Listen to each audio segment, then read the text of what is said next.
Connecticut Department of Public Health data shows major disparities with the vaccine rollout, with Black and Hispanic residents getting vaccinated at far lower rates than white residents. Channel 3 Eyewitness News reporter Sharon Johnson has more on what may be causing the gap and what officials plan to do going forward. Sharon, good evening. Good evening, Mark and Aaron. Well, much of the conversation so far has revolved around minorities distrusting the vaccine and the healthcare system, but health leaders say that access is a much bigger problem.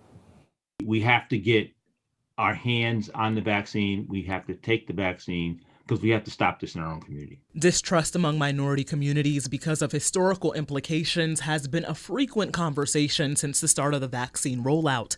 But today, many health and community leaders working with Connecticut's communities of color say the problem is well beyond trust.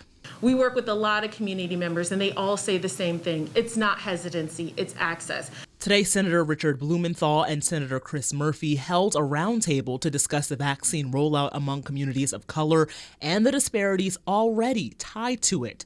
Department of Public Health numbers show Black residents over 75 years old have received less than 2% of doses in the state, Hispanic residents 2.3%, as compared to 59% of white residents. Health leaders say the limited rollout and lack of access to transportation, technology, healthcare, and language barriers are contributing to the gap. We talked about the social determinants of health. We cannot leave behind that if you have a drive-up vaccination, people who don't have a car cannot get there. Healthcare leaders in Hartford are starting to send out community health workers to knock on doors and help sign people up.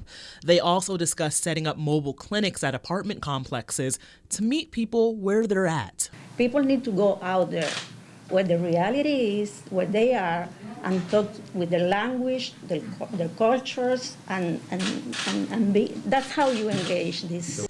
With a COVID relief plan possibly on the way, community leaders say they need vaccine distribution ramped up and more resources devoted to outreach. I would ask that we go to the community, do a good job in asking them what they want and how they want it, and then we take the funding and deliver it that way. And community leaders say they'd also like to see a bigger focus on measuring data with communities of color to see how they're faring across the state. Live with the mobile newsroom tonight, Sharon Johnson, Channel 3 Eyewitness News.